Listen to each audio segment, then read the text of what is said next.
Market या Nifty अभी अपने प्रीवियस हाई से लगभग 15% डाउन है। सपोज यहीं पर मार्केट का बॉटम बन जाता है और यहाँ से मार्केट ऊपर जाना शुरू होता है, तो ऊपर जाने के लिए इसे कितना परसेंट चलना पड़ेगा? आपका क्या गेस है? 15%? जी नहीं, पहले मैं भी यही सोचता था, लेकिन मैथमेटिकली ऐसा नहीं है। ये सिंपल बट थोड़ा ट्रिकी मैथमेटिक्स है, और इसे समझाने के लिए मैं आपको अपने ट्रेडिंग व्यू के चार्ट पे ले चलता हूँ। आइए मैं आपको अपना स्क्रीन दिखलाता हूँ।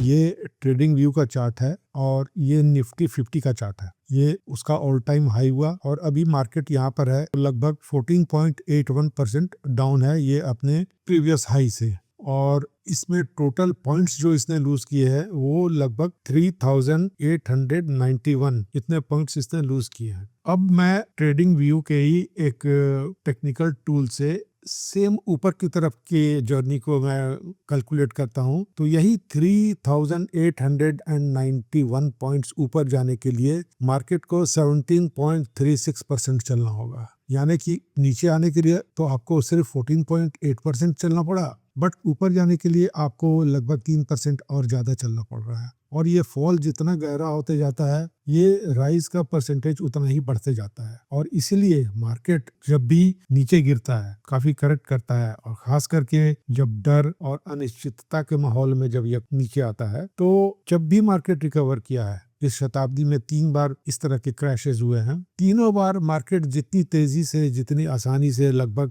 फ्री फॉल की तरह से गिरा, उसे चढ़ने में उतना ही टाइम लगा। इसको मैं आपको हिस्ट्री में भी चल करके दिखला सकता हूँ, बट आप देख लीजिए यहाँ पर मैं इस टूल को इस्तेमाल करना आपको बता देता हूँ। आप यहाँ पे जाएंगे ट्रेडिंग व्यू के चार्ट पर, तो यहाँ लेफ्ट हैंड साइड में आपको यहाँ पर एक प्राइस रेंज का ऑप्शन मिलेगा। आप यहाँ से इसको सिलेक्ट कर लीजिए, और यहाँ से आप इसको जैसे जैसे नीचे ले जाते जाइएगा, कितना परसेंटेज फॉल हो रहा है वो कैलकुलेट ऑटोमेटिक होते जाता है। आज 2-3 दिन पहले मैंने अपने एक वीडियो में बताया था कि मार्केट यहाँ तक आ सकता है, तो वहां तक मैं इसको ले चलता हूँ। वो लगभग अगर वहां तक जाता है तो 28% का फॉल है। ठीक है, अब चलिए आपको दिखलाता हूँ कि ये 28% के फॉल को रिकवर करने के लिए मार्केट को ऊपर कितना रास्ता, कितना सफर तय करना पड़ेगा इन टर्म्स ऑफ परसेंटेज। मैं फिर से उसी टूल को लेता हूँ और अब इसको रिवर्स ड्रॉ करता हूँ।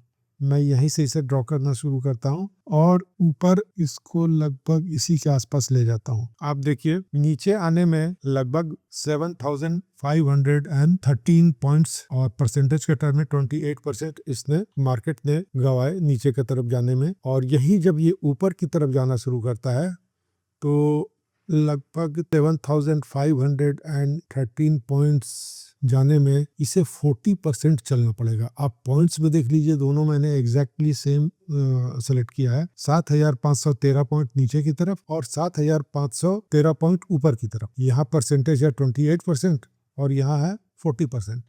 यानी कि जितना मार्केट गिरता है उसको चढ़ने में उतना ज़्यादा ही मेहनत लगता है। अब मैं इसको प्रैक्टिकली आपको समझाता हूँ, मार्केट के प्रीवियस फॉल्स में आपको ले जाता हूँ और आपको चार्ट में दिखलाता हूँ कि ये सब कैसे पैन आउट किया था। मार्केट का जो सबसे पहला पैनिक वाला फॉल था इस शताब्दी का, वो था 2008 का। इसके लिए मुझे आपको मंथली चार्ट में ले जाना होगा, जो कि काफ़ी पुराना टाइम है। ये 2007 है और ये 2008 का जनवरी है। यहाँ से मार्केट गिरना शुरू हुआ था और 2008 के ये 1 अक्टूबर 2008 में अपना बॉटम बनाया। यानी कि लगभग 10 महीने तक मार्केट गिरता ही रहा। मगर इस 10 महीने को के फॉल को रिकवर करने के लिए मार्केट को काफ़ी टाइम लगा। ये जितना भी आप छोटा छोटा कैंडल्स देख रहे हैं, लगभग यहाँ से लेकर के यहाँ तक, तो नीचे की जो डाउनवर्ड जर्नी थी वो आप देख सकते हैं कि काफ़ी फास्ट हुई, काफ़ी फास्ट हुई। मगर वही जब ऊपर जाने का टाइम आया तो आप देखिए ये काफ़ी टाइम लगा मार्केट को, और यही हमेशा होते आया है। यहाँ पर आप कोविड वाले फॉल को भी दे सकते हैं। 3 महीने में ही मार्केट ने अपना बॉटम बनाया और काफ़ी तेज़ी से बॉटम बनाया, लेकिन इसे चलने में, ऊपर जाने में लगभग 8-9 महीने लगे समय।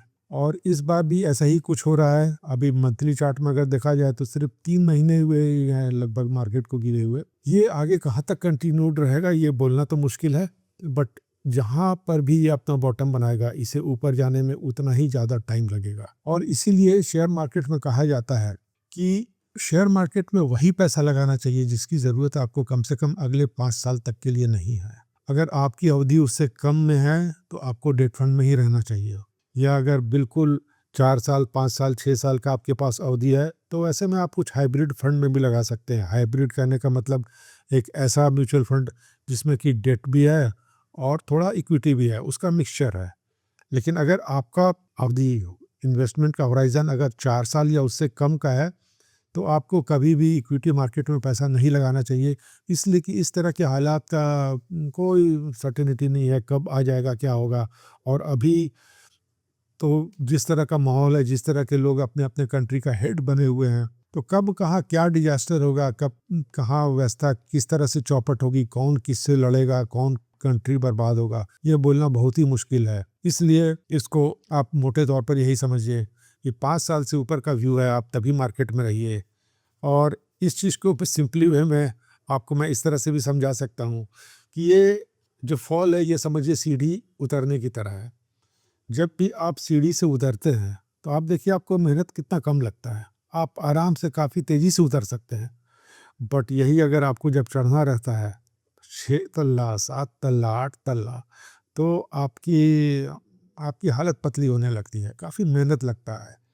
मार्केट में वही है, टेक्निकली भी और फंडामेंटली भी। फंडामेंटली इसलिए कि मार्केट जब गिरता है तो मार्केट से लिक्विडिटी ख़त्म होने लगती है, लोग अपना पैसा खींचने लगते हैं और वापस वो कॉन्फिडेंस लेवल आने में, वापस वो पैसा आने में लोग बहुत बार सोचते हैं, बहुत बहुत डाउटफुल रहते हैं।